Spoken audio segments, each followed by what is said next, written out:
Hello, I'm Janet Moreno, the Executive Director of Priests for Life. Welcome to our program. And of course, Christmas is just days away, followed right behind it New Year's. And, everyone's all happy and excited, but not everyone. And maybe you know someone who's had a pregnancy loss, or you yourself have lost a child because of either abortion or miscarriage, and you're feeling sad.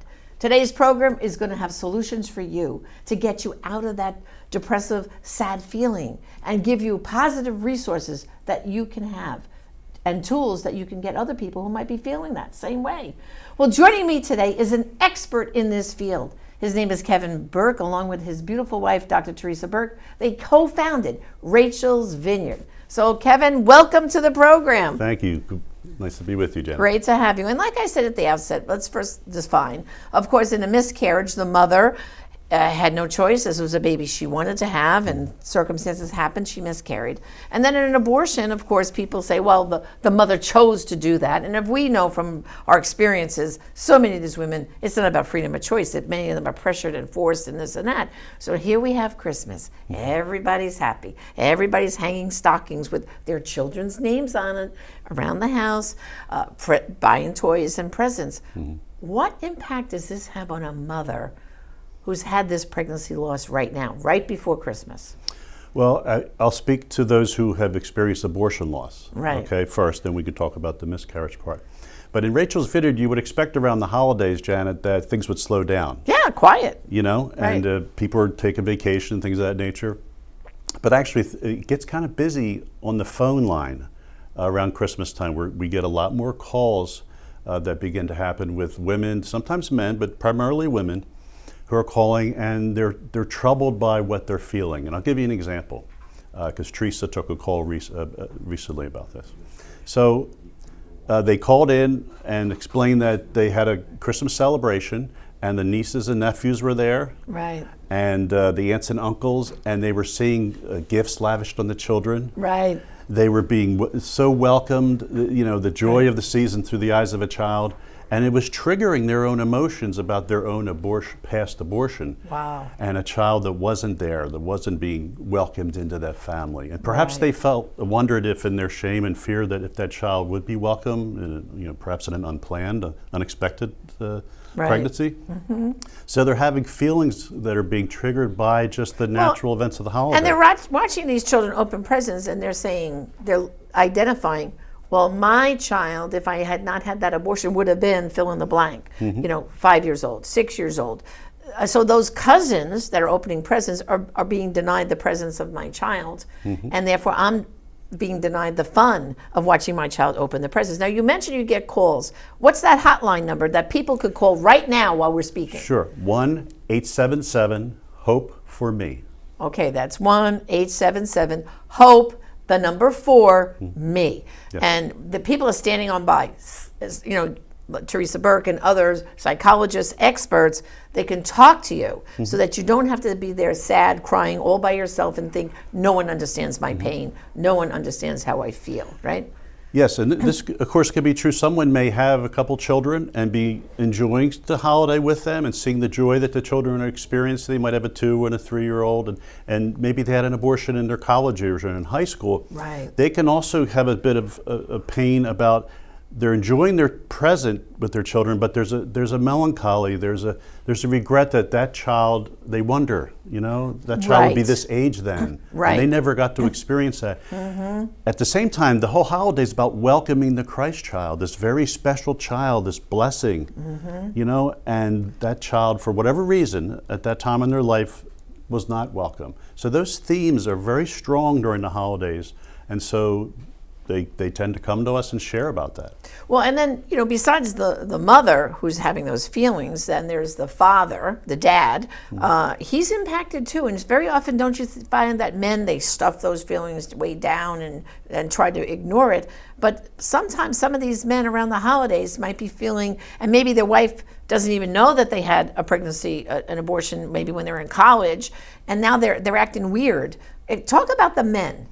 It can be very confusing because sometimes men are a little more distanced from their emotions, and maybe right. they deal with it a little differently than women do. But but they have very strong feelings about their abortion experience, even if they're not even conscious of it. Wow. So if you're a man and you were involved in a past abortion, you might find during the holidays an increase in some feelings of depression, Right. anxiety.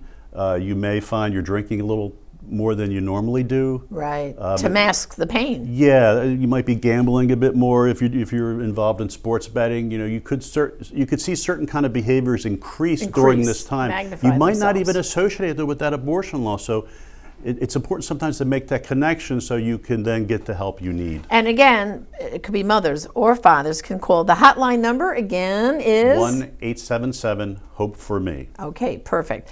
Now, of course, I've had a lot of experience too with grandparents, and in particular, with the grandparents. Some grandparents took their daughter off for an abortion, so they were responsible for the death of their grandchild. Others had no knowledge of it. But I have one story I'd like to share. A mom who took her daughter out for not just one, not two, but 3 abortions. Okay, because her daughter was just a wild child, as you want to say. Yeah. And then years later, they went through an abortion recovery program together. And what happens now at Christmas, this grandmother, she had these beautiful stockings she made for her grandchildren that were alive, born, and like you're saying, opening the presents. After going through an abortion recovery program, and they named those 3 children that were lost to abortion, she made stockings for those 3 children. Wow. And now on her mantle, she has 6 stockings, 3 for her living grandchildren and 3 for the children that they named that were part of her daughter's abortion. My. So the grandparents too then are affected at this time of year. Yeah, what a beautiful, powerful witness that is to the family members. Yes. That this is no longer a secret. This is something we acknowledge. This is something we've been able to grieve together. Right. And we know that secrets in families can be toxic they tend to be very toxic over time. Right. That's setting a beautiful example for the family, acknowledging those children. It's also a beautiful pro-life witness. Right. Acknowledge the humanity of those children. So, yeah. Well, and that's what this grandmother said. She said, I never realized how damaging these abortions were for my daughter until I saw her behavior keep spiraling down, down, Yeah. down. And then finally she got to the point where I said, you've got to get some help. We got to get help. And so she said, well, we have to get help together. That's a really good point, because oftentimes grandparents might need to take the first step and attend to Rachel's Vineyard. Your son or daughter may not be ready yet for the healing journey, and you may have such strong feelings about your own role in the abortion or your inability to stop the abortion that you might need help in healing to deal with those feelings and emotions.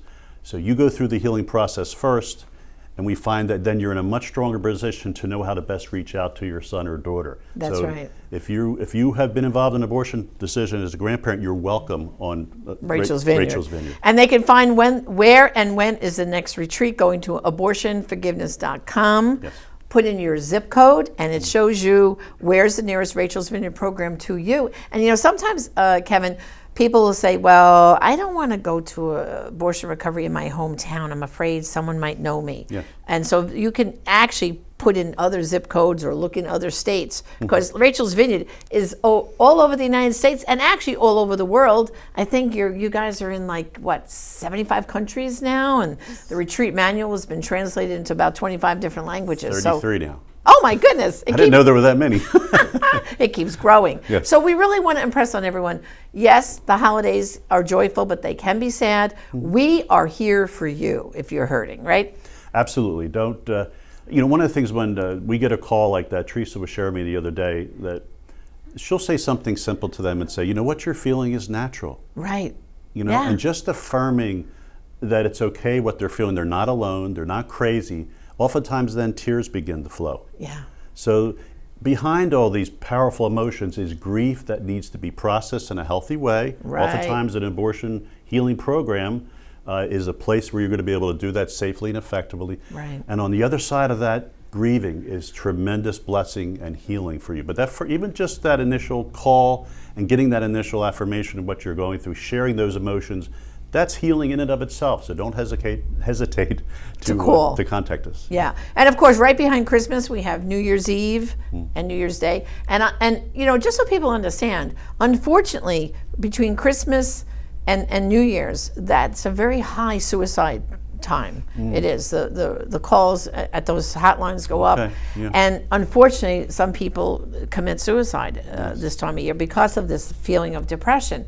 So we also want them to understand that New Year's Eve can also be a very difficult, if you've had a bad year, maybe you had a pregnancy loss and this has been a terrible year for you, New Year's Eve becomes very, very sad time. Yes. And again, your hotline will be operating too on New Year's Eve, New Year's Day. So they shouldn't feel that they're alone, right, Kevin?